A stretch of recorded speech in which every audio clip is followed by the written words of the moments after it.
Welcome to Matters on this dial. Yeah, on this super dial, on this mega dial, on this super mega dial, like I always call it, but it's 90.3 FM, the best radio station around indeed. Well, on Matters today, something beautiful, all right, will be going down. And of course, when I say something beautiful, I mean it. Mm. I mean every bit of it. I am not alone in the studio. That's why I said it's going to be very, very beautiful. Mm. I hope we're also able to go down memory lane today. That part where I call facts and figures. All right, don't worry. I'm talking about CP Chukse Momo. He's just right here in the studio. Welcome, sir.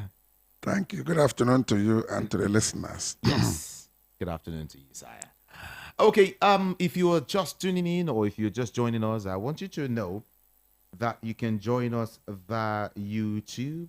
You can watch us live like right now. Okay. You can watch us live and go to the comment section and please do drop your comment as quickly as possible. Okay. That is YouTube 90.3 FM. Yeah. And of course, our numbers are up and working right now. I'm talking about 0700 903 903 903. All right. And when it's time, you can call that number. And of course, the WhatsApp number is also working right now as we speak. Up and working. 0700 903 9039. That's our WhatsApp number. So call in 0700 903 903 903. WhatsApp 0700 903 9039. Okay? I hope you got that. And YouTube, don't forget it's VOP 90.3 FM. VOP 90.3 FM.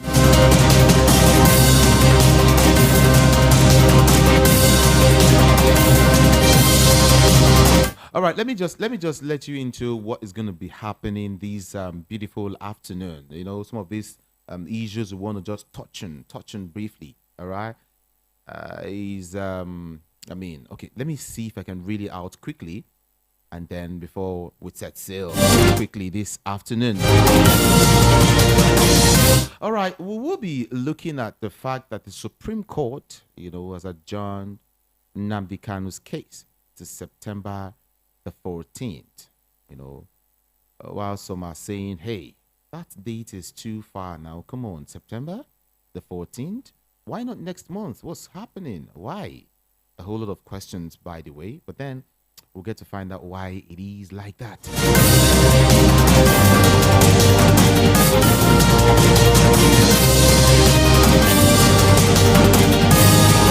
And we will also be touching on the fact that Lagos State has arraigned Eze Ndigbo for terrorism.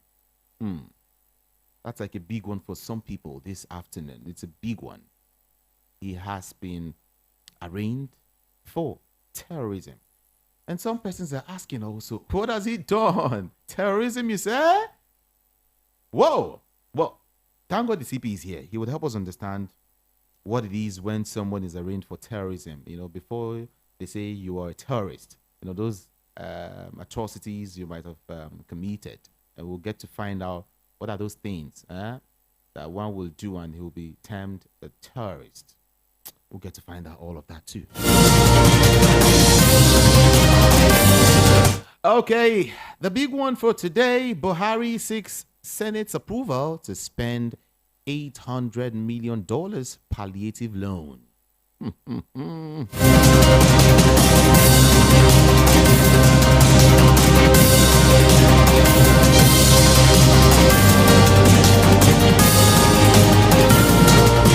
And of course, federal government is, he's telling us why it approved contracts about 18 days to hand over.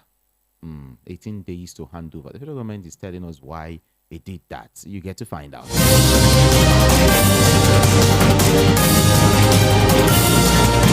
And of course, as regards our loan, it concerns you. The debt management office is saying is warning actually. alongside the budget office, they're warning that there's trouble looming over our rising debt. Yeah, we'll discuss on these also.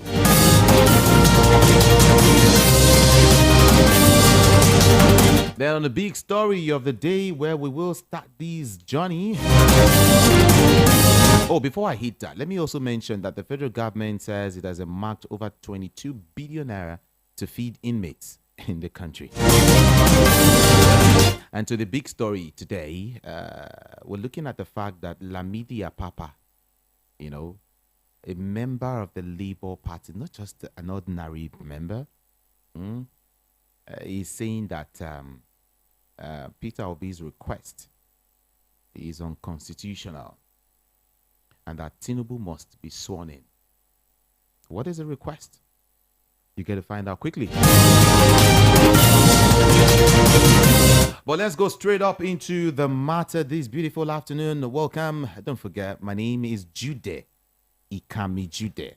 Let me let you know quickly that the Lamidi Apapa-led faction of the Labour Party has distanced itself from the calls for an interim government and the agitations that the president-elect Bola Ahmed Tinubu should not be sworn in on May the 29th, pending the determination of the petitions before the Presidential Election Tribunal sitting in Abuja.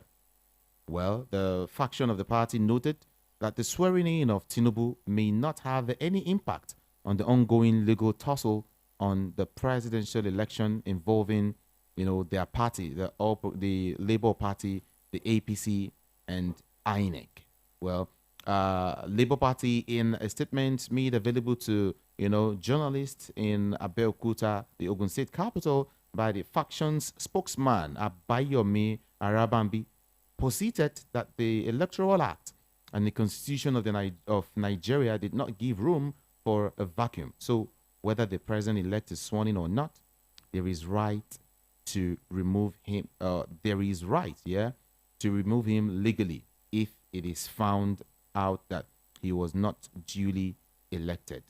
Arabambi recalled how the court removed Chris Ngige and confirmed Peter Obi as the governor of Anambra State in 2023. Now, here is a question, CP. A man who is supposed to be very close to Peter Obi, who is supposed to fight same cause, same thing, who's supposed to be speaking the same language, with Peter Obi, is saying otherwise. Now, the party is saying, hey, this man shouldn't be sworn in. The president-elect shouldn't be sworn in on May the 29th. Instead, let's wrap up with the court, court cases, litigations, and all of that let's know where we're heading towards. But there is another man who, inside his own very party, the Labour Party, is saying a different thing. I mean, what does that place in the Labour Party as it stands? It's not only the Labour Party. You have such things in virtually all the political parties. The parties, if I should use this word, you have all sorts of persons who are members of any political party or even any organization. So in their midst, there is obviously what I will term people they will classify as dissidents. And those who are, they will also term as subversive elements. These are the words they use. And when they fish out such people as part of the discipline in order to instill sanity in the group or in the party, is to sanction them by either suspending them or expelling them from the party. It's not a new thing. We have been seeing it from the First Republic till date, till this Fourth Republic. So as things unfold, such people bring themselves out. And like what the scenario you're portraying now, these ones are doing what I should classify as anti-party activity. So it is left for the party machinery to look at it holistically and seriously too, and attend to it. I'm sure at the end of the day, the person or persons involved in doing this may get themselves suspended or even expelled from the party. because it means that the person or persons are not on the same page with the direction the party is going. But whatever it is, too, you have to look at the other side. That faction may still be making some sense if you listen to what the Apapa, Lamidi Apapa had said, that we have to follow the due process and the rule of law. That you should face the matter before the tribunal. Don't be talking about whether somebody will be sworn in or not, because there is no time, there will be a vacuum. So if you look at the thing, you see that the man there's logic in what he's saying. He's not saying that you should go and withdraw the case from the court, or you should not continue with the process. But what he's arguing is that nobody should even mention anything interim government, because there is no way we will have a vacuum. So, like you said too, that he even gave an instance that even though somebody was sworn in as a governor some years back, by the time they got to Supreme Court, the person was eventually removed. And the person that went to the court ab initio ended up becoming the governor of that state. It's not only that state. We also saw a repeat thing in Imo State, that governor was there for like 7 months. When the Supreme Court judgment came, he had to pack and leave. So if a member of the party, whether you call it a faction or whatever, came up with such argument, try to look along the side, the contents of the press release or the statement he has made. It is very, very vital. Look at it. Let's look at it again this way. Yes. You have Peter Obi saying, for instance, now Peter Obi saying that Tinubu shouldn't be sworn in. Yes. Okay. And Dati Ahmed, for instance, saying Yes. that well, let him be sworn in while we still continue with the case. Yes. Those are two. Is it that Ahmed Apapa? No, for instance, Okay. I'm bringing this in. Oh, I okay, mean, okay, you okay. know, as an example. Okay, you are creating a scenario. Yeah. Yes. Is it? I mean, does it make any sense when the party is tilting towards this direction? And I mean, is it logical? Another person in the same party Yes. is tilting towards this direction, because a whole lot of Nigerians, several persons feel if this man is sworn in, that's the end of the No, it's not the of the end matter. now. No, It's some not- persons have proceeded. That assumption is not 100% correct. Okay. It is not. Because we have seen instances in the past In Nigeria, in Nigeria, not presidential. president. That's what I'm saying. No. Wait now. Those of the two governors I've given you as instance, before it happened, nothing like that had happened before. The only thing is that the thing changed the political calendar for those two states. And you still run your full 4 years if eventually you get your Supreme Court judgment. So the bottom line is there are things that are beyond you and I. So we leave things to quietly unfold itself. Like now, the case has been adjourned till 15th of May. Agreed by the two councils on the two sides of the divide.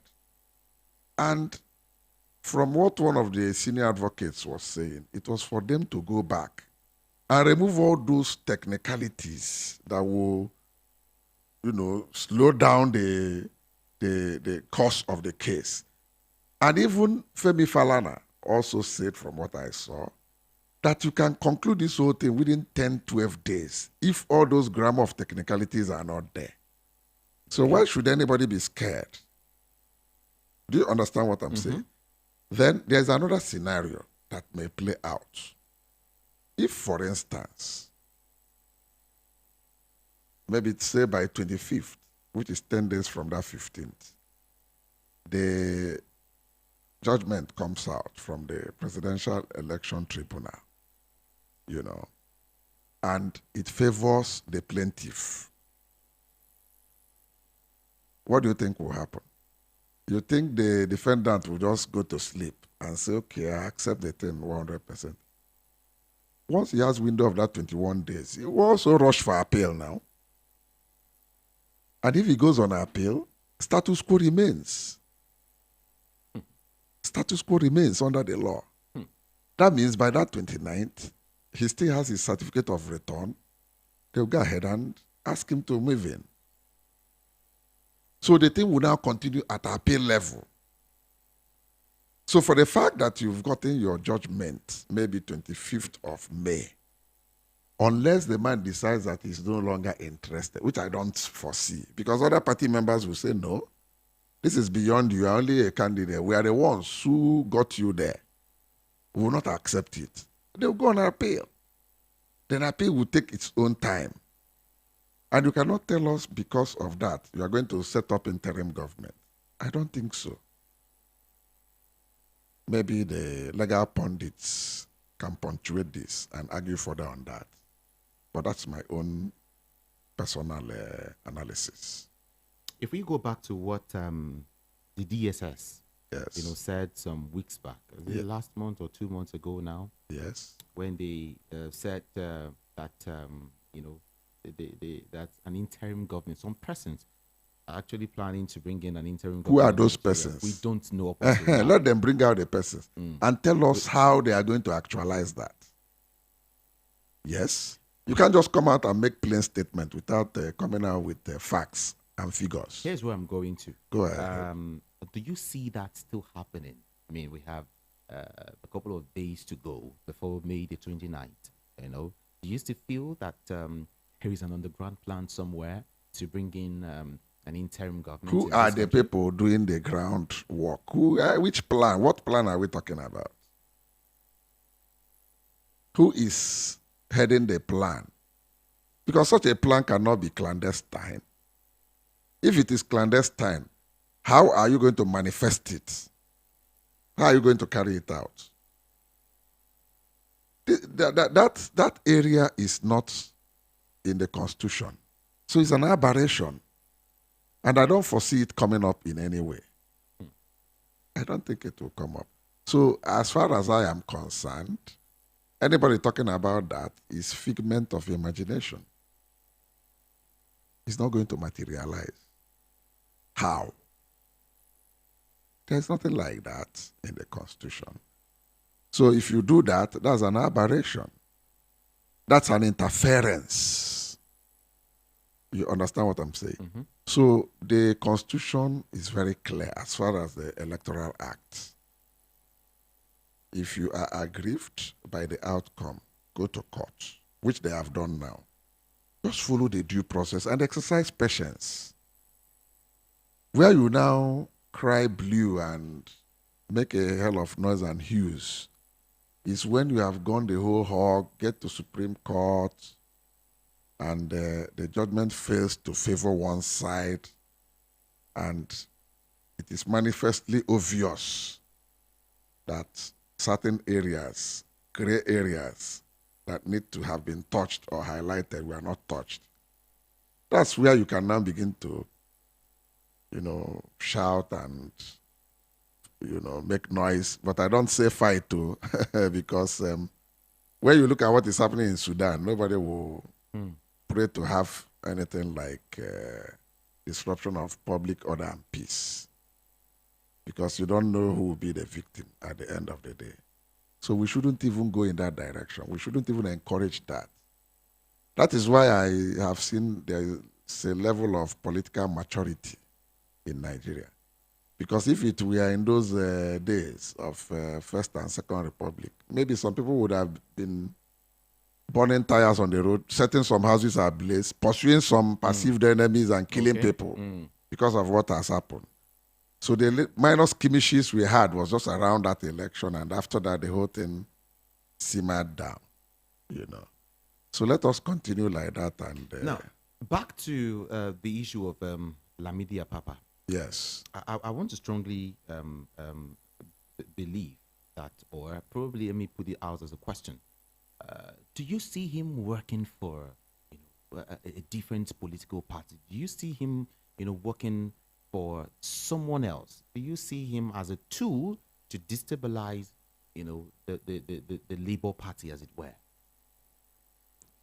In politics, anything is possible. A lot of things happen in the political, field and political scenario, a lot of things happen. It may or may not. You see, sometimes that's why everybody who has been in the business of politics will always mention Machiavellian tactics. It is a political arrangement or pattern where some think tanks in the political group will sit down. They'll be given an assignment that your task is how to dislodge the opposing political parties. And how do we do that? They'll come up with ideas. They'll pick some people they know that have the capacity of doing that and tell them to quietly leave this party and go and join the other party. And then you'll be giving us feelers of what is happening there. From that place. And then you still have the identity as a member of the party, as a registered member of the party. And it will give you opportunity to know their next plan and how they run the place and so on and so forth, and be giving us feedback. That you'll be well rewarded when we have succeeded in this our plot or plan. It has been happening. Then they will be there. Those are the people that eventually, when you shake up the wheat, you'll now be able to sift out the chaff in the wheat.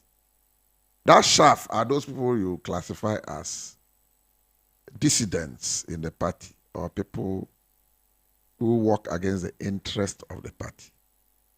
In other words, they are the ones they usually suspend or expel for anti-party activities. So it's not strange when you see it. It's not the first time it's happening, and it will be the last time. So for now, you cannot term the present persons you have mentioned as dissidents in the party, or that they are working against the interest of the party. Until end of the day, they will bring out their color. Is that why recently Peter Obi made a statement that not everybody that is in the Labour Party, are really for the Labour Party? Of course, possibly. That's why he would have said that. That some elements has actually come into infiltration. That is it. It happens in virtually all political parties. Well, that's in Nigeria anyway, and maybe some African countries. But in developed societies, you hardly see things like that. If you are a Republican, you're a Republican. If you are in Democratic Party, that's your party. Many will be there for life. There's nothing like carpet crossing. Just like UK, you have a Labour Party and Conservative. Some people will be there for 50 years, whether they are winning or they are not. At a point, they had liberals, like a third force, just like you have in Nigeria. Okay. We have a APC, PDP. Suddenly, Labour emerged. And I believe most of the people who are in that Labour movement are like protest votes. They are tired, or they would have been assumed to be tired with the two sides. That over time and over years, they didn't see any of the two groups taking us to the promised land. So it's like a silent revolution. Let us see what we can do by revolting with our voters' card. Let's throw them out, whether they are coming from the left or from the right. In other words, they are like the center party. And their methodology really surprised a lot of people because, number one, they looked for the masses. And masses had sympathy for their cause.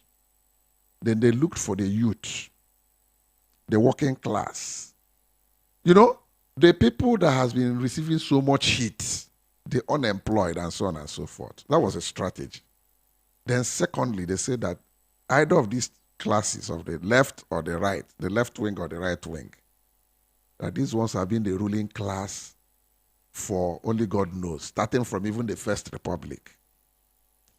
You know, until the demise of Adamu Chiroma, he used to be in First Republic, Northern People's Congress. When Second Republic came, the same Adamu Chiroma was there in MPN. In fact, he even contested with Shagari himself, Professor Iya Abubakar, Olushola Saraki, late Joseph Taka, Dan Masani Kanu, what's his name again? He's late now. All of them came out to gone for. There were 6 of them before Shagari got them beaten. Shagari came first. Dan Masani Kanu came second. Professor Iya Abubakar came third. Adamu Chiroma came fourth. Olushola Saraki came fifth, and Taka came last. When they came Third Republic, Adamu Chiroma was still there, very prominent. And up to the Fourth Republic, he was one of the big wigs until his demise, and he died at the age of 80-something. There were so many of them like that. So if the man has still been alive, I think he was from Yobe, he would have been one of the chieftains in either APC or PDP. So these are the things some of these youths looked at and say, every day you say you are the future leaders. Which future are they talking of? The future has been wiped out too.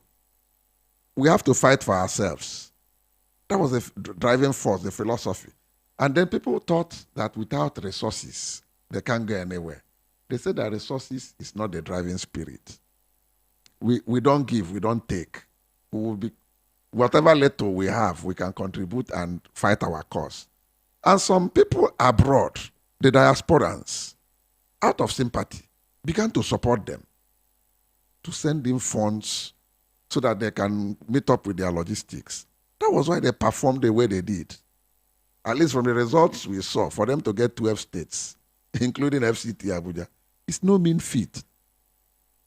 A party from nowhere got to that level. So, what are we saying? That is exactly why nobody should underestimate that labor movement. So, anybody that will come to fight against the interests. Instead, some person said they were underestimated. No Yes. one looked at them. Yes, that's what I'm saying. That was why they got the 12 states. That's what I'm saying. They have become so powerful that you don't write them off. And that is why anybody that works against their direction, they take it very, very seriously. You know, like the last analysis we made 2 days back, the labor movement is even beyond the presidential candidate. There are things he will tell them. Yes. There are things he will tell them, calm down, don't go there. They'll tell him no. It's because we want you to go. That's why we are pushing you. So leave us. We are not fools. We know what we are doing. Oh, really? Yes. He knows too. Himself knows. He cannot stop them. Neither can his running mate, Baba Dati. Both of them. So like they are like the vessel is just carrying them. And they had screened them in terms of integrity. They may have screened them based on their past records and everything. And they concluded that these are the people, the type we want. And the age is on their side. That's exactly from their little analysis I could figure out. Yes. Now, the thing is, we're looking at back to the issue of Lamidi Apapa. We're not done. Yes. If I don't know the current situation now, if we still have, what the court has said so far, or the party has said so far about the person of Lamidi Apapa, I don't know where are we in terms of the case, dragging here and there in the legal. These are distractions. You always have such things in virtually all the political parties. Like in 2014, 2015, we used to have the new PDP, the NPDP. NPDP, yes, while they were still members of People Democratic Party. And the party found themselves in a quagmire. They didn't know what to do with them. And at the end of the day, the thing contributed immensely in making them lose the 2015 election. And like this 2023, a similar scenario also played out, where they had G5 governors. Oyo, Rivers, Enugu, Abia, and Benue governors.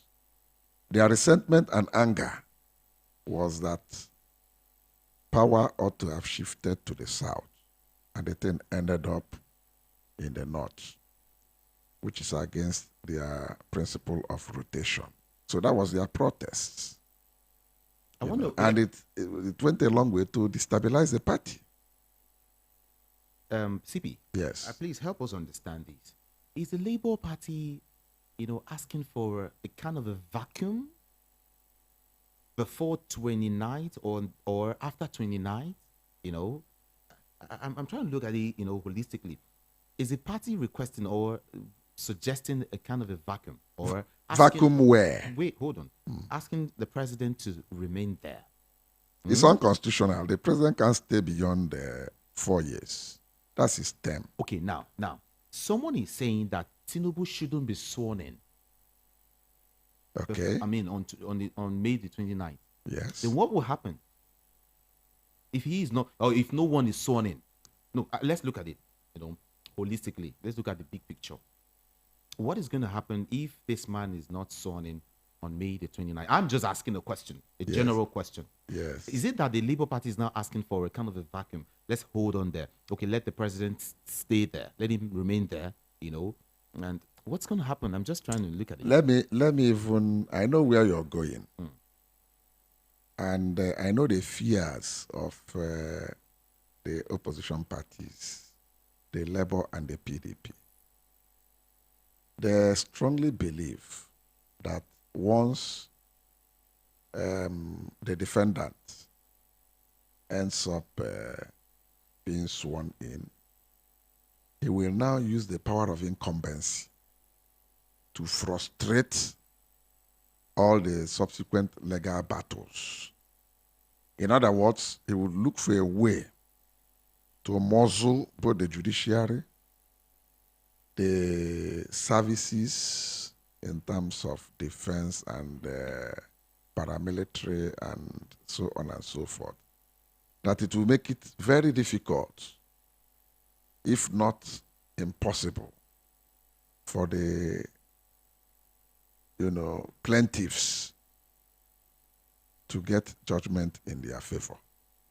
That's a fear of the people or fear of the members of the group that are backing the plaintiffs. That's their worry. That there's no way Nigerian factor will not come into it. And you know what we mean by Nigerian factor? A situation where suddenly this thing that is silver color, they'll turn around and say that it's now brown. And you'll be wondering, but this is silver. They tell you that you are not seeing clearly. You're seeing it from your own perspective, that as far as they are concerned, this thing they are seeing is brown. CP, this same situation I'm trying to paint, has it happened anywhere in the world, or has it happened anywhere in Africa?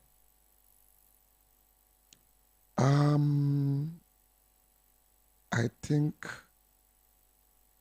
we have had similar scenario as we discuss. I think I'll be able to recall one or two places.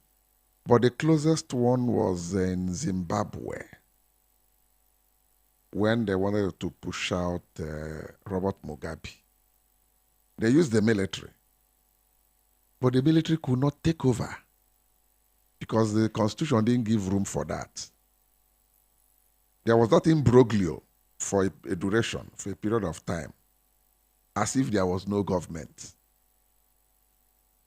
they went and tried to persuade the man to quietly step aside.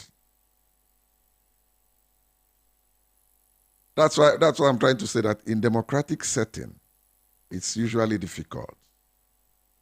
If it were like military regime, that's where they'll just sweep off like Abacha did. Swept off the interim government and took over the reins of power. Because the interim government was neither democratic nor military. You understand what I'm saying? And it's near similar thing also happened in Sudan when al-Bashir in 1989, he muzzled out the civilian government. That one was purely military. Then he began his game plan of he will restructure the whole place and bring in democracy back to the fore. And in trying to do that, he scraped off any component of civilian or democratic presence in the governance by removing the office of the prime minister in Sudan. And he kept playing that game for 30 years, between 1989 to 2019. When the two generals, the two gladiators now, he didn't trust one. The one he trusted now went behind to gang up with the one he didn't trust. And they pushed him out of power. And they took over power, the two of them. Then, because they wanted to still bring back democracy, they provided a situation whereby not more than 3 years, they should tidy up the whole thing and leave. So they brought in a civilian prime minister. Then towards the time it was due for them to exit power, they organized an election, and before you know it, they scraped the whole thing. That was what brought turmoil in Sudan the first time. Then they now calmed the thing down again. Before these two generals, the one in charge of army was looking for a way to dissolve because he had seen the strength of the paramilitary force. And two of them are from two different regions. The man in charge of the paramilitary happens to come from Darfur, the western part of Sudan, and he had done a lot of guerrilla warfare. He had also fought in international wars like in Yemen with his forces. He had participated there, not just in Sudan and all that. So he had to bring in his experience, and that was what has turned Sudan to what it is now. Okay. Now, yes. Sometimes when I ask, some kind of questions, it's because I want some kind of an in-depth analysis. Yes, that's what I'm doing. I want to understand, and that's what you're doing. Yes. On the other side of it. Yes. Is, three political generals. Yes. I'm talking about Labour, Peter Obi. Just call their parties. Tinubu, Forget their names. Call the three parties: Okay. APC, PDP, and Labour. Yes. Do you foresee these people settling out of court? I don't foresee that. Why? They say in Nigeria everything is almost possible. I don't foresee that. Because why I don't foresee that is that anything any of them will do without a party will look as if you're working against the interest of the party. Yes, because the party is the bigger picture. And as we speak, each of the parties and their members are beating their chests that they are going to this war with their war chests filled with facts and figures. And if there is going to be principle of fairness, equity, and justice, that there is no way they will not prove their case or cases beyond reasonable doubt. So if all the three all the three gladiators are holding such position. How do you think overnight they'll just leave the three of them, they'll go and sit in one room, discuss, and maybe share power, and come out and tell everybody to shed their sword? And you think they will agree? The supporters will not agree. Oh. No, then, it would be for national peace. It would be for, unity, coexistence, and I understand. the I understand what you're saying. For us to have peace and tranquility in the country. I know. But then the party members will not want that. They will never allow that. Even the masses that voted will not. They want to make a point.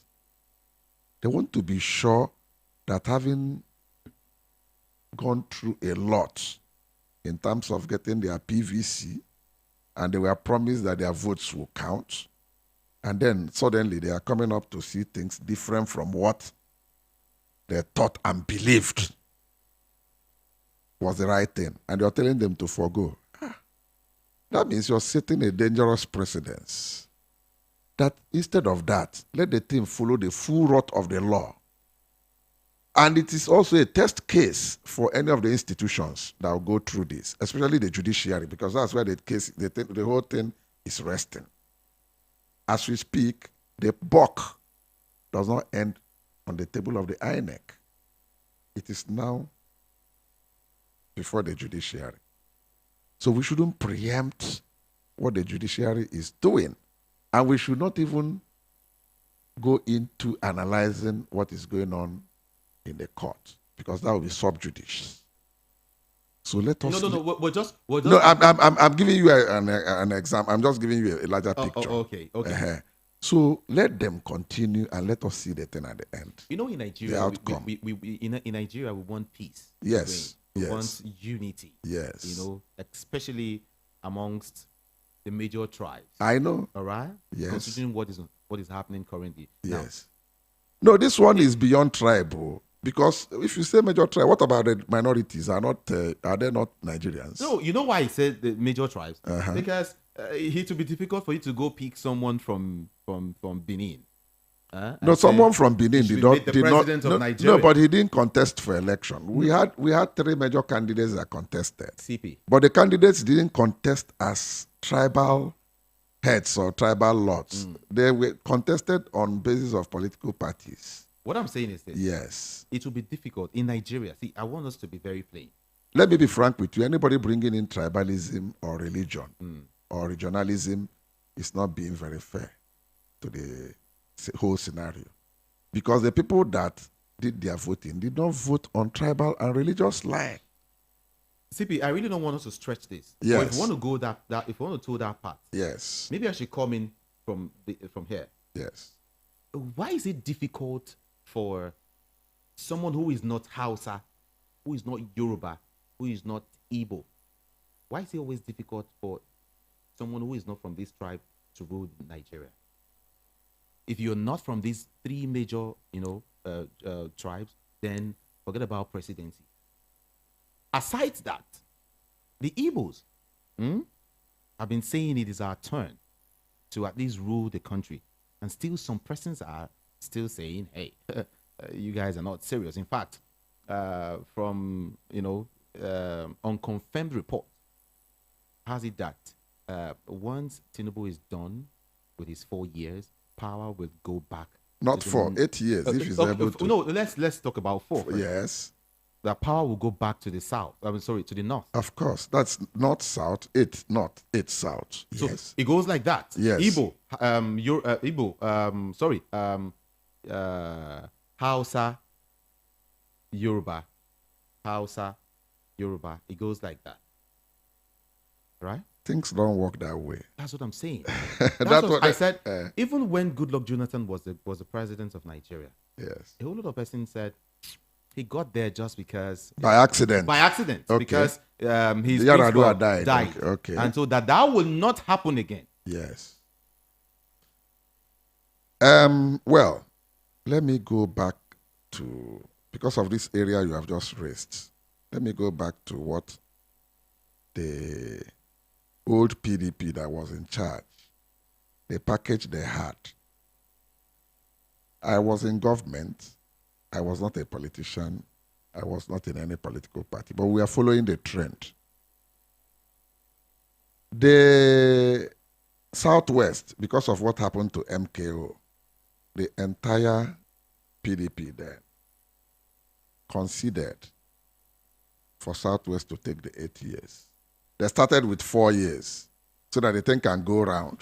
They used it to pacify Ekwueme because Alex Ekwueme, the former vice president, was the brain behind the G34 that formed the PDP. So it was like, how would somebody they just bring in somebody and you give him the ticket and say, let him go. And then deny me that it's being very unfair on me. They made him to see that they had a reason for doing that it is to pacify the Southwest. Because if you don't do it, the agitation will continue. What about the man of June 12, who won the election? Abiola. So everybody agreed. Then they had this principle of, okay, after 8 years, you cannot move from Southwest to Southeast. We'll take it back to the North. And that was what they did. They took it to the North. Unfortunately, Yaradua passed on. Jonathan finished the 8 years. But unfortunately for the PDP, they fielded Jonathan to take a second term. And they said, no. Number one, you didn't subject the party to internal democracy. You said there was no vacancy in Asorok. Why didn't you open the thing for primaries? That was what made the new PDP emerge. The NPDP. NPDP emerge within the PDP. There are many of them carpet crossed to APC, thereby strengthening the APC. And with that strength, they went into the election and won. Because already the Southwest was in their kitty, and Buhari then, from AMPP, consistently to CPC, down to that APC newly formed, they believed that he had enough support in the North. So that what they need to do now to fulfill all righteousness was, the fishing ground was now a bit of the Middle East and some southeast area. And they worked on that and they succeeded in taking back the power to the North. So if the PDP had done the right thing, maybe by that 2015, they were together as one. And they continued that their rotational principle and say, okay, now the West had done, the North had done, we promised the East, we are going to give them now. They didn't do it. That was where the cookie first crumbled. The opposition had taken over. So opposition is not working on the basis or principles of PDP, which means there will be power shift from North to from Southwest to North, back to Southeast. This one is a different political alignment and arrangement. So that was why, as it went to the Northwest, they have finished their 8 years and took it to Southwest. So as the Southeast is shouting, it is our turn, no. Why didn't you bring it this side? Then the APC made it clear that we don't understand what you're talking. We don't talk of tribe here. We talk of building bridges and being in charge of the party. What contribution did you make to APC that you expect us that we'll just give it to you a la carte? Okay. Yes. If this zoning arrangement continues, yes, right? Yes. When will it be the turn of the Southeast, for instance? Wait now. The zoning arrangement did not continue after 2015 because the party that packaged it had found themselves in opposition. And where they could have rectified it after this thing had gone to the North was in 2023 primaries. There is no need, there wouldn't have been need for the North to have produced a candidate. They could have, discouraged any northern candidate from coming. But for you to discourage a northern candidate of Atiku from coming, it's undemocratic. You cannot force him not to come. You can only engage him and convince him to see reason why he should allow the Southeast to take it. That would have been a very formidable force that would have come. Probably this third force that came by way of labor may not have arisen. I don't know whether you're looking at it from that angle. Mm-hmm. And that was what brought about the bitterness and anger of Wike and the other G5 governors to go the direction they went. And you see, in politics, everybody is looking for his or her own interests. The person of Atiku may have looked at age, not been so much on his side, and had to jettison the idea of shifting this thing to Southeast, that he has to try his luck again. That was why he insisted on holding on. And they did their normal primaries, and he was able to pick the ticket. So, on picking that ticket, that was where the Labour Party presidential candidate now pulled out earlier because he foresaw it and went to join the Labour. And then at the same time, the angry youth that had lost, because the angry youth had looked at the candidates from left, from right, they said, no, these are not the ones we are talking of. We are looking for something different. That was why all of them, including the minorities, even including some people from the north, the core north, and even the southwest, who didn't believe in what either the left or the right has been doing, they all joined the center rank and began to consolidate and fortify to see if they can upturn and remove the ruling class. And then let's see whether we will have an egalitarian society. That's exactly the trend. It's okay. Voice of the People, 90.3 FM. I still want us to touch, the $800 million palliative loan request by the president, Muhammadu Buhari. But before then, I want to go somewhere different. Yes. Still, the litigation. Let's go to the court now, where Peter Obi is now also supporting Atiku Abubakar that there should be a live broadcast, for the proceedings of the presidential election petitions sitting. It's like two friends. Don't you see it that way? Two friends coming together to fight one cause this time around. It looks like both Peter Obi and Atiku are still kind of interwoven. It's sort of, it's like two powerful friends fighting one. Don't you see it that way? In politics, there are no foes or friends. The interest is what is paramount. It's permanent interests that they look at. So why do you think Peter Obi is saying yes to what Atiku is also saying? I mean, because they are yes to Atiku's demand. Because they are the two who are the plaintiffs in the matter before the Presidential Election Tribunal. The two are the plaintiffs. They are the ones that are challenging the election results. That's why the bond is very strong now. And look at the scenario now. Let's just bring one analysis. If at the end of the day, a judgment comes, let us take it, the first level at the tribunal level, and favors one of the two, I don't think that alliance will still be there.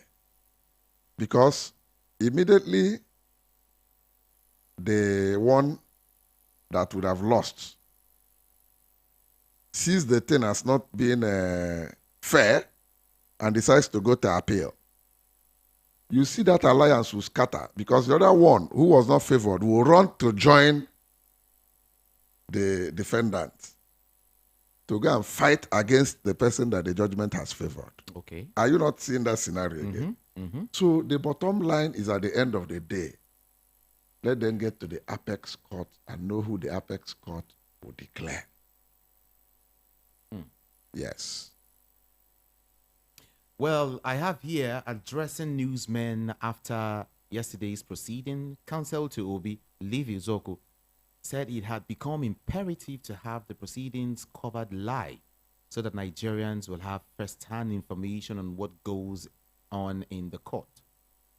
He made this known after the court adjourned the pre-hearing session in their petition challenging the election of the presidential candidate of the All Progressives Congress, Asiwaju Bola Ahmed Tinubu. Zoku said that Obi and the Labour Party are in total support of the request by Atiku and his party following the realities on ground. And some Nigerians went further to say that if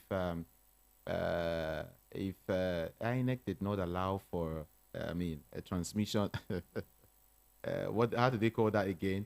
The transmission of results electronically. Maybe we should do IREV and all that. And all of that. Maybe the court we should be able to see what is happening in the court live this time around. But if that has not been the tradition or the practice, why must people be insisting on that? It doesn't change anything.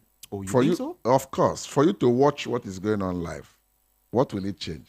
Is it going to change the figures that will be presented there as documentary evidence?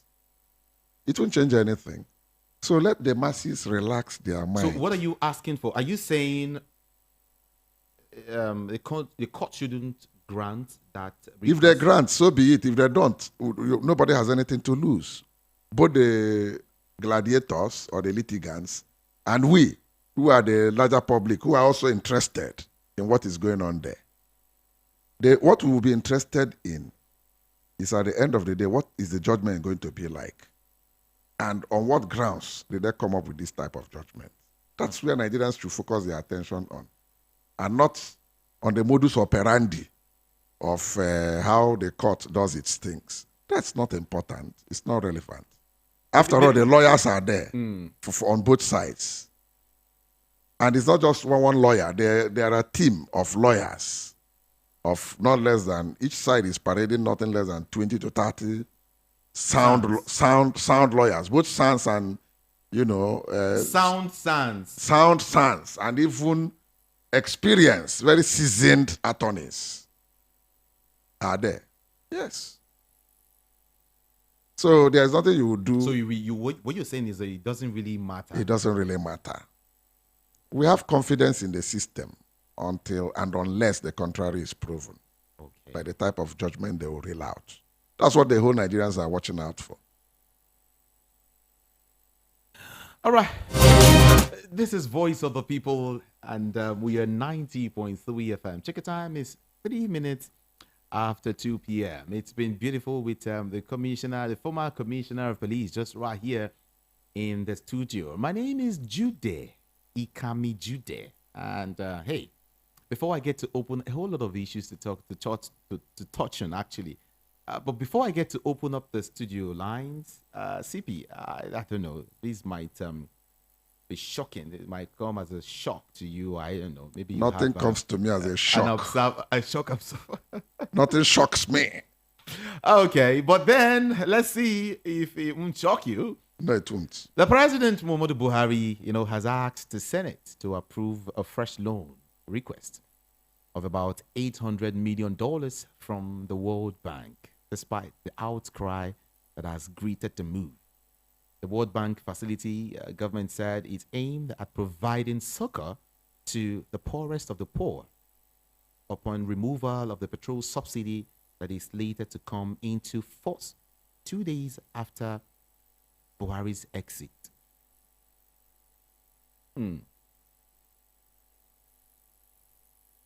What say you, CP? First and foremost, getting such facility, whether you call it grant or you call it loan, is a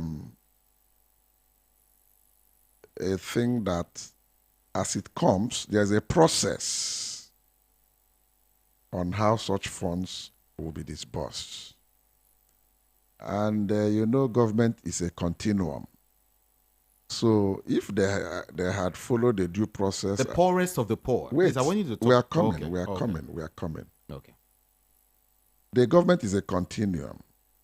For the fact that you have gone to secure that facility does not mean that you're the one that is going to disburse it. So you'll be in the process of the paperwork, getting it in and so on. Before you know it, you have gone. It is the new regime that will come in and have a discourse on how and where they are going to deploy whatever you have taken as a credit facility from the World Bank. So I don't see why people should, lose their sleep or stress themselves over this $800 million. It has come in. Their interest or concern should be more on transparency and accountability on how this 800 million is going to be, dispersed. And secondly, in the course of doing that, there will be need for participation from those who are technically competent on what is this 800 million going to be used for? How is it going to be distributed in terms of principles of economics and accounting?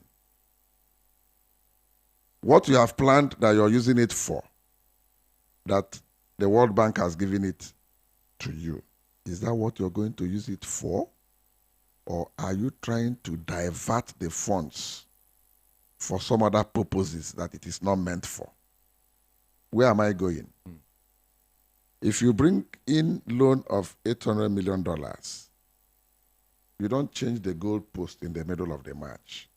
Don't come to tell us that you're using it to go and do infrastructure when it is not what the money is meant for. Then, thirdly, who are the people that are going to be beneficiaries of the $800 million? The poorest of the poor. Good. How do we know who are the poorest of the poor? Can we have records of them? And how much in terms of naira and kobo? Because they are not going to give dollar to anybody. How much are we going to give to them? Fourthly, how are we sure that that will get to each and every one of those people? It has to be figured in. Then fifthly, how are we sure that there won't be ghost names in the list where maybe some people who think they are very, very smart will go and bring comprehensive names of non-existent persons? Because we have come to see that there are some people in government who have more than 100 accounts or even more, up to 500 accounts. Fictitious names and, but the thing is that... CP, you so sorry. Before you digress. Yes. You just said something. Yes. One man having more than 100 accounts. Of course. Have you not heard that before? In Nigeria. Of course. In different names. That's where I wanted to enter when I said this NFIU and EFCC, if they had been up and doing, they would have been able to fish out some of those people and deal with them according to the law. Because the BVM brings them out. It's like you, Kamejude now, you go and open another account and call it Momo Patrick. Is it not your BVN with your signature that will... And then you divert public funds. You embezzle public funds and put it in Momo Patrick. They will be able to detect it. They will call you and say, go and produce, because your photograph, your fingerprint, and everything will reflect that this Momo Patrick is not existing. It is a Kame Judy. If you do genuine business, fine. That's your own. NFIU, the EFCC and so on will not look for you. Maybe for reasons best known to you, for security reasons, you don't want them to know. So long as you have done something genuine and earn your money, if you like, have 50 accounts in different. Not when you're a public officer. You're holding a political position, either as an elected person or working in government, any of the ministry, departments, or agencies. And then you're having multiple accounts in different names. It's criminal. And the same thing applies to facilities like this. So I know that is where the hues and cries are coming.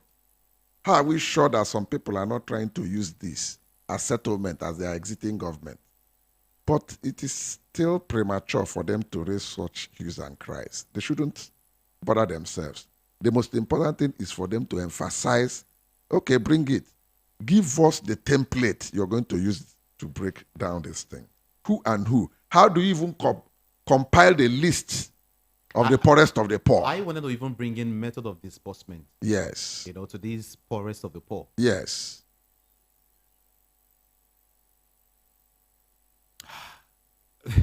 Okay. Because obviously they have to tell us, they'll bring the template and tell us the formula they have used in getting out who are the poorest of the poor. Are they going to be market women or farmers or what? How? How? We'll get there. We'll get there.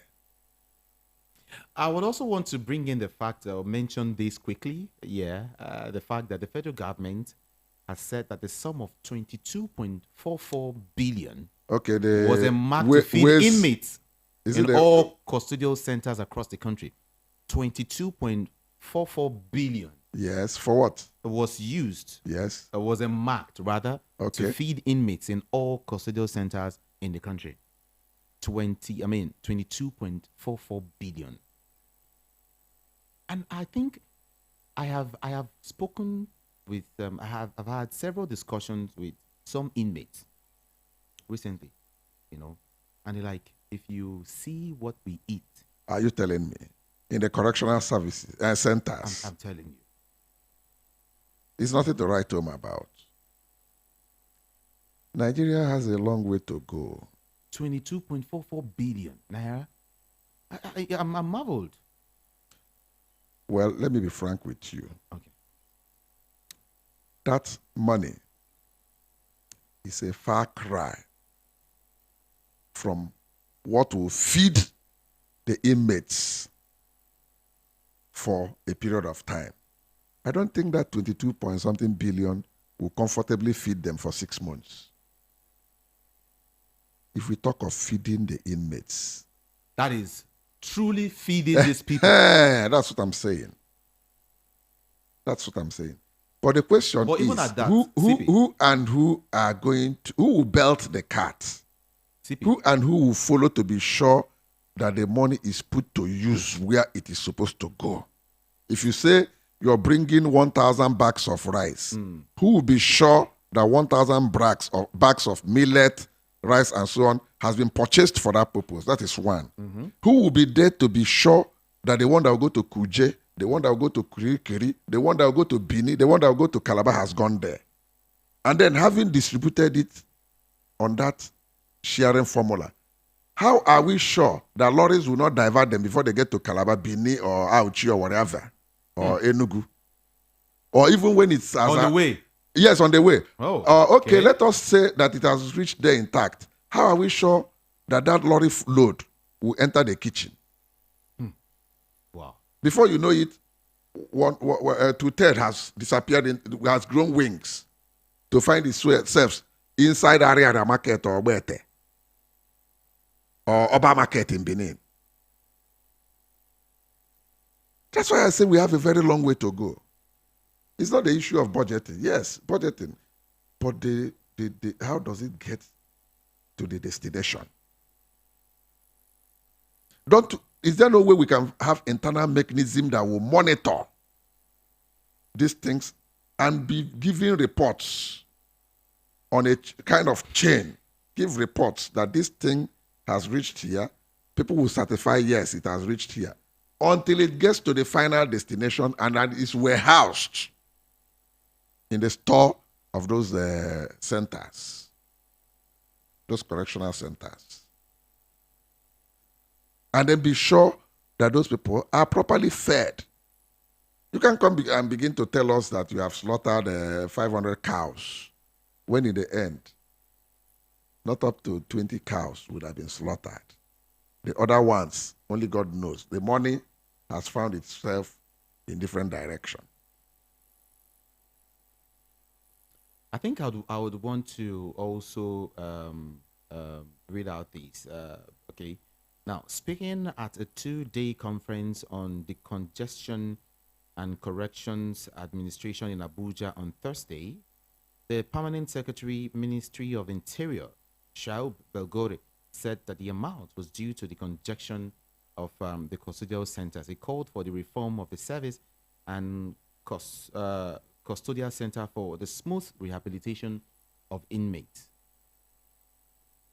There has been so much, this figure. Let me tell you one analysis. Is it not 10 trucks, 10 water fighting trucks that we were told they bought for 12 billion? They just launched recently. 10 trucks for 12 billion. That means each truck is 1.2 billion. So that 12 billion related to 22 billion, is it up to 50% of 22 billion? Then this is what they are raising shoulders that they have approved for inmates of custodial centers. Is there any way that we can check all of these things? These figures. Is there a way we can check these figures? That is why a lot of because we just get figures and okay, everybody goes to sleep. That is why the youth are bitter. That they need something different. And until they have a change, because they believe what we are having is no change. Until they have a change, let them try some other hands who can come and lay the cards on the table and say, this is the way it is. You can go and verify. That's the direction they are going. Because once you do it, all this issue of difficulties we are having in both agriculture, in security, in power, and so on and so forth, you start seeing different things. You see how they will re-engineer the whole system. People would not have confidence to come out to support government. And people will come out to work with all their hearts. Voice of the People, 90.3 FM. Oh, yeah. Let me take it easy right now. Time now to get to open up the studio lines. Okay, so you can be part of this conversation. Check the time. It's 2:18 p.m. That's what it is exactly. All right. Time to open up the studio lines so you can be part of this conversation. Thank you to everyone watching us right now. A whole lot of persons are joining quickly. Thank you, and thank you again. But then please go to the comment section and please leave your own comment and let's get to hear from you. But make sure it's civil. That's how we like it here. Whatever is civil, we like it. Okay. Now, if you want to call into the studio, you're free to do so. But you can only do that if you call 0700 903 903 903. That's the number to call. 0700 903 903 903, or our WhatsApp portal is also open. 0700 903 9039. Again, 0700 903 9039. Do keep your comments as civil as you can while we talk. Okay? I beg you. All right. Let's go to the phone lines now and hear from Nigerians. Good afternoon to you. Hello. Good afternoon. Hello. Hello, good afternoon. Good afternoon to you. Honestly, the man at the studio is I will call him my mentor. He has spoken my mind. He's a legend. He's a legend. He's a well-experienced and knowledgeable man. He's a man of wisdom.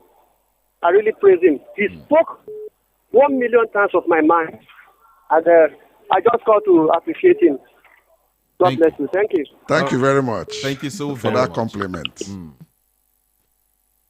All right. Hello, good afternoon to you. Oh, we lost that call. If you're calling outside the country, please, you can also call that number via WhatsApp, okay? Yeah, so we can talk. Good afternoon. Yeah, good afternoon, sir. Good afternoon. Yeah, well done for your good job. Last week I called. Well, this is Chukwunaka from First Stack. Okay. Yeah, last week I called when I have the same guest, but I lost the word, the language I wanted to use, the word revolution, spoken by a solution made by Tunji Brightwood. Okay. That is the only solution to our problem. And aside from that, from what you're discussing today, actually, if you want to have a heartbreak, I think you listen to your guest. Because that last week when the man was analyzing this country, I felt like there is no more hope for this country. And today again he continues because hearing the man, the way he analyzes this country, though that is the truth, and nobody's arguing that. You find that there's no hope for this country. Like you when you said buying 10 trucks for 12 billion naira. That truck, which I know is not because I'm into car sales or into automobile, I know that vehicle cannot be more than 100 million each. And they're buying it for 12 billion. Nobody says anything. My question still remains: CP, is there hope for this country? Don't you think that the suggestion of Mr. Olet Tunji Brightwood is the way forward revolution? Because the people you're talking about, I'm sorry to say that they have lost their conscience. They're not thinking about how this country is going to be good or how it's going to better the masses. You're talking about how the money, $800 million will be shared. Of course, you're talking about template. This is not the first time we're having this kind of thing. Like the time we had what was that outbreak, and they said they shared money. So things like this have been coming. So nobody's hopefully the government is going to give anybody 1 naira. So CP, I'm still asking this question. Don't you think that revolution will be the only language that these leaders will hear, like Mr. Tunji Brightwood suggested? Thank you very much, sir. All right. Thank you so very much. Calling for... well, it's up to you. It's up to us. Well, it's still premature to the part of revolution. Because when it starts, the end is something you and I cannot predict. And like I always said, who will belt the cat? Who is coming out to lead a revolution? There's what we call silent revolution, which is exactly what you have done in the last election. And some people felt that the election was not a true reflection, the results that was reeled out by the INEC was not a true reflection of what happened. So I will urge all Nigerians to maintain their peace and at least follow the court process. Let the tribunal finish. Even if it takes us to the Supreme Court, let us see how it will go. Then by the time they get to the end and the outcome from the apex court fails to assuage their pains, I think I'll end it at that. We will now know what will happen. Thank you. All right. VOPFM, good afternoon to you. Good afternoon. Good afternoon. Good afternoon, sir. Good afternoon, my brother. You can be a lecturer. You can be lecturing. Students are waiting for you. I tell you, lecture history, sociology, philosophy. Yeah, you can say that again. Yes, anybody who is calling for all those things now, we don't need it. War, all those things. The people who are calling for all these type of things are all these children. They're born in the 70s. They do not know what is war. We don't want it. Yeah. Oh, sorry. So sorry about that. 0700 903 903 903. That's the number to call. And of course, WhatsApp 0700 903 9039. That's that number is that WhatsApp. Okay, you can call in and let's talk. Don't forget to drop your comment in the comment section on YouTube, VOP 90.3 FM, so we can have a robust conversation all together. Okay, yeah, that's it. We're looking at or yeah, if you're just tuning in or if you're just joining us, we're looking at the fact that Lamidi Apapa is saying that Peter Obi's request is so very unconstitutional and that Tinubu must be sworn in. We're now trying to analyze, what he is actually talking about. I mean, body language and everything. And of course, I have with me a former commissioner of police. He's a CP. His name is Chuks Enwomu. All right. And he's just right here in the studios of Voice of the People 90.3 FM. Feel free to join the conversation also via YouTube. All right. Just go there in the search bar, type VOP 90.3 FM. And in the comment section, please go there and drop your comment. Thank you so very much. Let's talk to you. Good afternoon to you. Good afternoon, sir. Good And afternoon. good afternoon, CP. I'm enjoying your program. I'm calling from Italy. My name is Bright.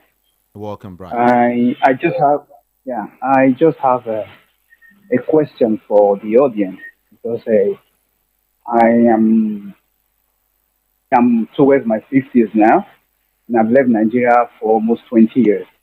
Though I visit home frequently, and as a foreigner, where in Europe, I still get a kind of dividend from the government of the state where I reside as a foreigner. My rights are given to me. All that I'm supposed to get as a civil servant are being allocated to me and my kids. I want to ask a question for those of us that are vying for these same people that have been on the ship as captains in Nigeria. Um, can someone tell me for this as a Nigerian what is given to you as a citizen? What do you benefit to stay in Nigeria? And those of us who live outside Nigeria, what do the country really to us? As let us be truthful to ourselves. If some of us believe that we are still on the right path to having on the right path of these same people in the system, can someone tell me if this country, what have you benefited as a Nigerian? Let's be true to ourselves. That the government gives to you, maybe as a student or as a civil servant or as somebody as an unemployed citizen. What have you benefited for the past 25 years as a Nigerian? That is my question. I want someone to answer that. Okay. Thank you. All right. Thank you so very much for calling. 0700 903 903 903. CP, you want to say something about that? That is question is a more $1 million question because the area he's going is that in terms of social security, which is prevalent in developed societies and economies, there is virtually nothing like that here. Over there, those who are not employed, they are paid some stipend to the extent that some even have free accommodation, pending when they will get jobs. They have a way of balancing it. It is, the system is really sound over there. You cannot evade tax. The tax system is such that it is extremely transparent. As you're making the money, you're paying back to the system. And then that thing that has been pulled into the system is what they will use to provide good health, provide infrastructure, good roads, be sure electricity, power, that is power is available more than you even look for it. They'll make sure that nobody shortchanges. And above all, like what we call our legislature, National Assembly and the state assemblies. Over there, the people that do that, they do it on part-time. They are just paid allowances. it's not, they don't take it as full-time business the way we are seeing.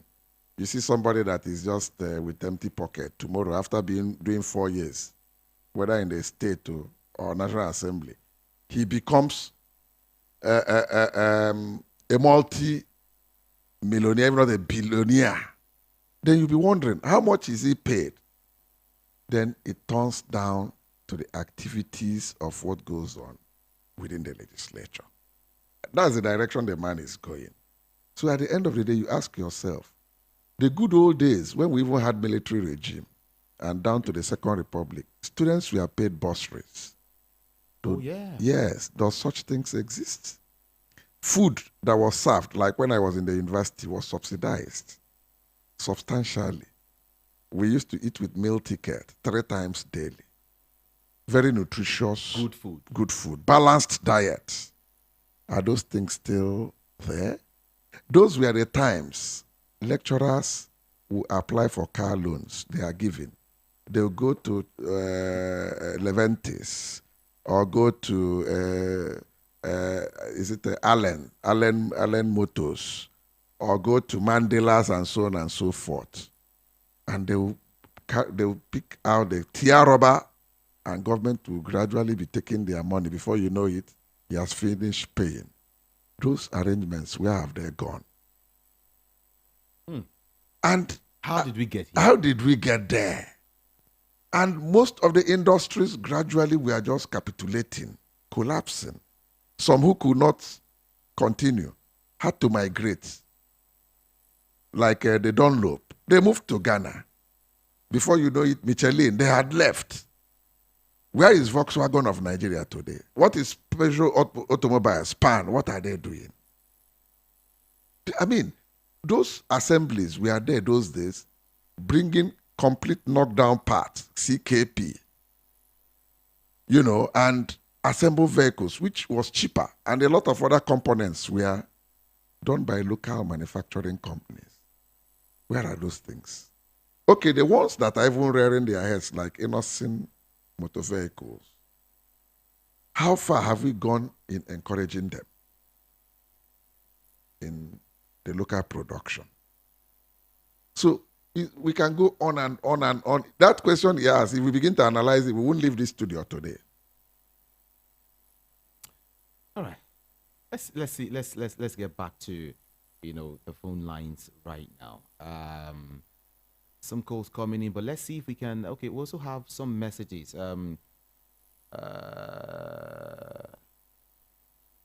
Okay, thank you so very much. Like I said, make sure these words are readable.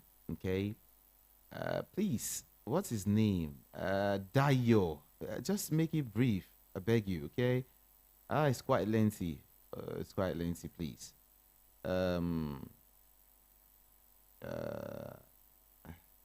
Okay, thank you. Thank you so much. Please, back to the phone lines now. Good afternoon to you. Good afternoon, sir. Good afternoon. This is Emmanuel. Okay, quickly, please. Yes, I want to thank CP. The man is too much. He's too much. Because people that are fighting for revolution, they don't know what is war. If they watch, they'll experience Biafra and Nigeria war. They will not like that type of war to happen in Nigeria, and we did not pray for that. We only pray for the good leaders to come. Thank you very much. Thank you so very much too for calling. Hello, good afternoon to you. Hello, good afternoon. Good afternoon. Good afternoon. Yes, my name is Gerald. I'm calling from the US. Welcome. Yes. So initially, I'm watching online, but I didn't start with you guys. But I watched the interview by Lamidi, Apapa group or something. Okay. So I think that's the topic for today, right? Yeah. The issue I see in that whole scenario, when you watch the interview and listen to that guy, you question was the aim of this interview? Because as long as I was concerned, that interview, there is no aim for that interview, apart from them playing a politics of destruction. Because you can, from that interview, you can see where that guy is coming from. On one hand, he's defending their suits in court. On the other hand, he's also dismissing the suit of the Labour Party and Peter Obi.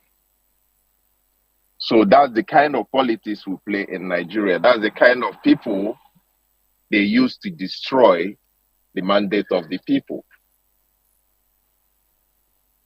So from the whole scenario, you can see where that guy is coming from. I think every Nigerians will know where these guys are coming from, and they will know who is sponsoring them. They are being sponsored, and you see they are coming out gradually to tell Nigerians who is sponsoring them. But we can't continue on this politics of whatever I can get, I get and destroy the other people. So it's only time that will tell. All I know is that this guy as a Labour Party, Arab and big guy, has been expelled from Labour Party. So the television station that is granting them those interviews, because normally when you want to have a press conference from someone, when someone calls you from a press conference, you have to listen to what the person wants to say. But I see this particular channel being corporate in trying to destroy Labour Party, because they keep on granting these guys interview, frivolously, saying nothing. So who paid for the interview? Did they listen to what the guy wants to say before they granted him that the space to vent absolute nothing? So in Nigeria, I find out that most of the press, the problem we have is the politicians and some of the press, the media that is also capable of all these problems we are having in Nigeria. So may God help us as the case is going in courts. Majority of Nigerians, they know who they voted for, and they know who they stand with, and by God's grace, justice will be, granted at last. God bless Nigeria. God bless you too. Thank you so very much for calling. Let me see if I can go through this message quickly. Dio sent in this one. He said, "Good afternoon, crew. Mogasipi has said it all. He is on point. Congratulations. The president is on 1 week extension on teeth medication. Also, the president-elect is now on medical trip. For the 8 years the president has been on medical trips. No hospitals, no facilities to help the existing ones. Most doctors as JAPA, the highest in the world. Is there any feat that our dentists cannot treat in Nigeria? The medical trips and treatment he has been doing will build at least, a world-class hospital for these 8 years. Well, as for the president-elect, he too has been doing the same, following the legacy of his Oga for the last 24 years in Lagos. No hospital in Lagos which he didn't build can treat him for all his ailments that he has been carrying. And now he has traveled on medical trip before their inauguration. Is this how you are going to govern a fragile country like Nigeria? We are facing the music together. It's a shame. Well, Dio sent in that one. Thank you so very much. A lot of pressure is on us, and law breaking is becoming normalized. I hate to drive against traffic, but the gridlock will make me late every day. How can we all be rehabilitated? Who sent in that message? Oh, you didn't add your name. Okay, it's okay. Check your time. It's 2:39. We're gradually winding up right now. But let me see if I can get back to the phone lines to take your calls. Yeah, let's see that quickly. Good afternoon to you. Hello, good afternoon. Hello, my phone got that time. All right. What I was trying to say is that anybody who is calling for revolution or war, it is these children, all these children of 40-something years that did not know what is war. We don't want it now. What we want is one Nigeria. One Nigeria, one peace. It is APC that devil sent to this country to destroy this country. Then God will flush them out. All of them, God will take them away from this country. This power must come to us, Nigerians. We are like living new Nigeria. We must get our country back. APC came to kill and to destroy this country. They did not perform well at all. They destroyed this country. They turned it upside down. And look at the person they now send to us now by force. They forced into us. They lost the election and they manipulated everything. They framed by force. And somebody who cannot perform anything, who is not strong, and a very old man, can you imagine their mentality? All right. And look at what we are getting now, cupcakes everywhere. APC is the problem we have in this country. Thank you so much. So that for judiciary, they will perform. All right. We don't want war. Thank you. Thank you. Appreciate your call. Yeah, I appreciate your call. Please always keep it civil. Civil. Nwanyoli and jejeli. Okay? The number to call again is 0700 903 903 903. Good afternoon to you. Hello. Hi, good morning. Good afternoon. Hi, good morning. Yeah, afternoon from Nigeria. Where are you calling from and what's your name? I'm actually calling from here in Texas, United States of America. My name is Oluwa Tosin. All right, Tosin, talk to us. Thank you so very much for all that you guys do. I mean, so appreciative of your work and effort. Thank you, CP. This is my first time actually getting to listen to you.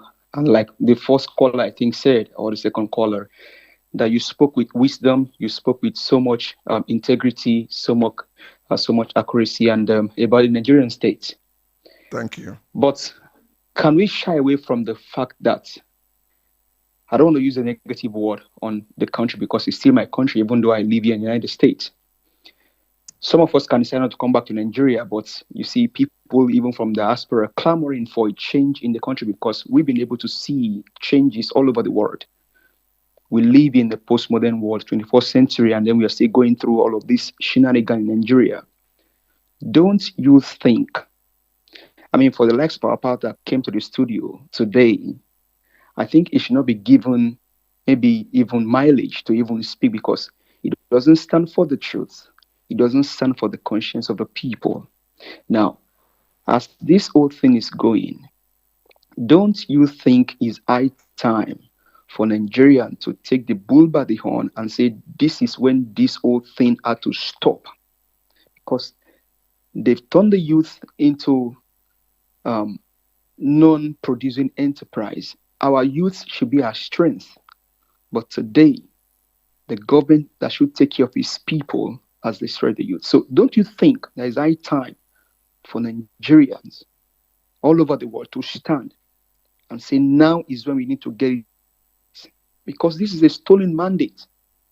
And you're playing people, the very first time they met in court on Monday, they had to postpone again till Wednesday. And then from Wednesday to 17th again. Is that not a way to also even to get this whole thing down the line of inauguration? What do you think, CP, that the Nigerian people should be thinking of right now? Thank you. Thank you. All right. I think we have to, okay, let me take this call to you quickly. Good afternoon. Hello, Kamijide. Good afternoon. Yeah, my big greeting to the honorable there with you, the CP. Good afternoon to you. Sometimes if we are calling concerning our country like this, we speak with. What is your name? Tell us your name and your location. My name is Gosoplos. I'm calling from UK. All right. Let's go.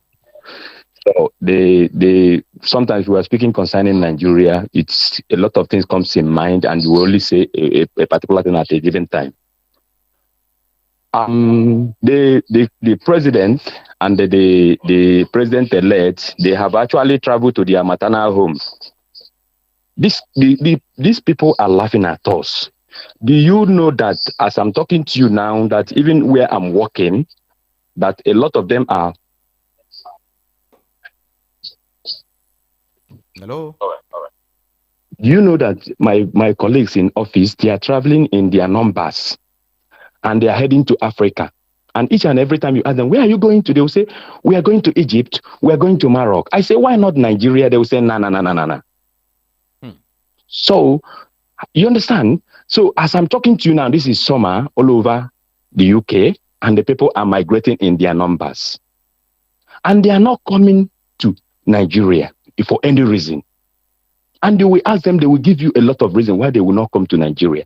And this is in this same country, this is where your president and the president-elect and the other leaders of Nigeria have actually made their patana and their matana. It is, and somebody is saying revolution. They should go and read the meaning of the word revolution. Actually, it's in revolution already. But why I say so is because people have begun to revise the way they are reasoning. You understand? We are not talking about bullet and gun now, but the information that have went through this election have gone a long way. And the many people are equally thinking twice right now. Let them continue visiting their patana and their matana home. And in the long run, we will see what become of us. Thank you very much. All right, I appreciate your call. Thank you so very much. Check your time. We have just a few minutes to go. It's 2:45 p.m. here already. In case you're just joining us, this is VOP FM, okay? And my name is Jude. It can be Jude. Good afternoon to you. Information I went through this. Hello. Hello. Good afternoon. Good afternoon. Yeah, I'm Daniel. I'm calling from Congo. Congo, Daniel. Good to have you join us. Yes. Yeah, Congo Kinshasa. All right, let's go there. Okay. Talk to us. We can hear you.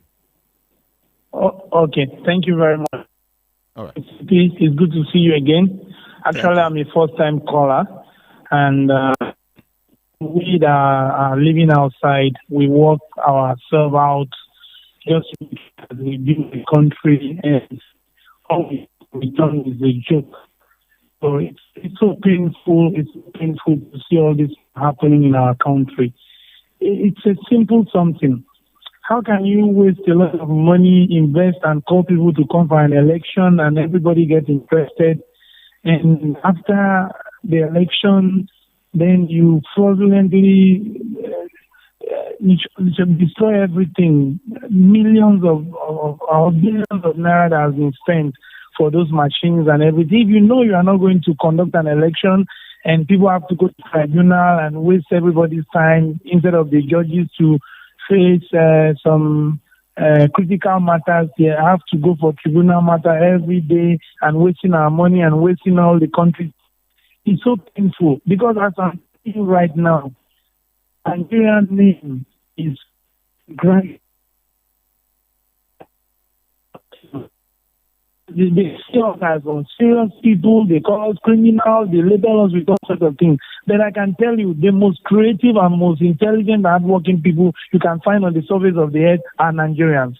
And we have proved that times and times again and successful in whatever we are doing. Why can't we have just a leader who can organize us, make us to have a sense of belonging in our own country? For example, me, I'm from Kogi State. I'm an Igala man. I'm proud to be a Nigerian. And I will not leave Nigeria for anybody to destroy that country. That country is a beautiful country. So please, we are begging the judiciary. They have family. They have integrity to protect. These politicians, they will go, but we as Nigerians will remain as a people. I have a child. I can't even send him to other school. I want him to know history of Nigeria. I want him to know Nigerian anthem. I want him to know the states in Nigeria. Because he will be great tomorrow, he will help the country. So we are begging that if they don't make that country work, if all of us outside come back to Nigeria, I don't know what will happen. I don't know what will happen. Thank you, CP. Thank you, the presenter. That's my contribution for today. Thank you so very much. I appreciate your contribution. Congo, right? Yeah. Congo Kinshasa. I think, yeah, they said it's the very first time because hardly we pick calls from Congo. Yes. It's okay. Thanks for joining us, okay? I appreciate your call. 2:49 p.m. Let's see. Can we take more calls now? Maybe just 3. Let's check this person. Good afternoon to you. Good afternoon, Judy. Welcome. This is Mr. Desmond calling. Hit it. Let's go. The best way it will help all of us, it will realize that all the politicians will one day enter the grave, but the condemn call Nigeria will never enter grave. The best time we need to put this country in order is now. All this money we are wasting taking to Europe does not help us.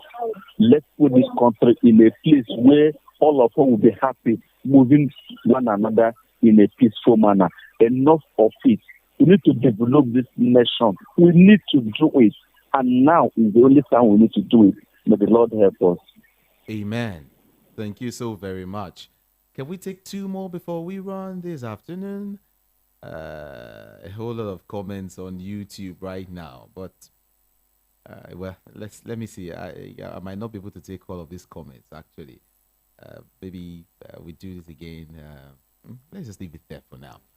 VOP 90.3 FM. We have to go now. 2:50. Let me take just the last one for today, and we run the last person. Good afternoon. Good afternoon. Good afternoon. Judy. Good afternoon. Quickly, please. What's your name? Good afternoon, sir. CP. Good afternoon. This is Tayo calling from Oba. All right. Okay. This country, colonial master left us. Since they left us, we cannot even number our houses. We don't have a map. We are so incompetent in doing anything. I don't know why normally what they call a BVN should not be resided with central bank. See, what BVN or whatever, this is the job of NIN. And look at where they domicile NIN with NCC. Why? NIN need to be domiciled with the Nigerian Security Administration. And the moment you are using that NIN to open any account, it will tell the security authorities to go and arrest you. Why should they leave BVN with CBN? And then we don't have any agency to prosecute. We don't have any agency. That is why I'm saying that we have to reform the judiciary. Let Nigerians elect who is going to be their prosecutors in each state, in each district. So all these things cannot happen. We don't have anyone. You get too much power. Okay? You get too much in the whole of Europe, America, the power Nigerian police got, nobody got it. Absolute power to accuse, to detain, to give you bail. That's what the colonial master used to oppress our forefathers, and we continue. It's not like that in once you hand over to the sheriff are elected by the people. Okay. So therefore there will be no human rights abuse. And we have to the reason you arrested. And the sheriff will inform the district attorney that we have this person here who will for the judge. Only the judge is there. Thank you. The prosecutor will prosecute anybody without fear, whether you are president or catch pusher. We don't have it. It's not a matter of prayer. It's just a matter of incompetence. Thank you so much. Thank you. I appreciate your call. Thank you. Let me see if I can read this quickly. President Muhammadu Buhari, this one is from March Cheesy. It said President Muhammadu Buhari can continue in office until case is finished. Kenya's case is a president. Well, okay. And Costains, is that what it is? It said we can get it done if we elect right leaders without corruption. If the head is corrupt, the subordinate will be corrupt as well. Let's leave it there. CP, it's time to go. Your final comment before we leave. Well, my advice to Nigerians is to exercise patience and watch the scenario. People should maintain peace and tranquility. And above all, the way the security situation is these days, everybody needs to be cautious. And finally, too, I'll plead with the banking institution to control, put a peg on the amount of money customers should withdraw so that the era of carrying Ghana must go bags should not be encouraged anymore. Because once it's encouraged, you can see that kidnappings, armed banditry are on the increase again. The so-called unknown gunmen, they are terrorizing the people, both in the northwest, the northeast, the south-south, the southeast. And it's even creeping into the southwest again because they have seen cash. Cash is flowing. So if they can stem the tide of this cash flow, I think it will be better for all of us, so as to minimize Thank you. criminality. Thank you so very much, CP. For me, I would say that whatever you are doing today, it is a seed you are sowing. Are you doing something good or bad? You're sowing a seed, and it will germinate someday. Like a pastor will tell you, your children might just be the ones that will enjoy if you sow evil or good.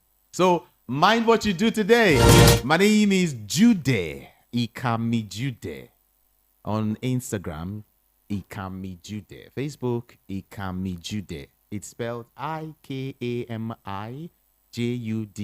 One word. IKAMIJUDEH. I love you so much.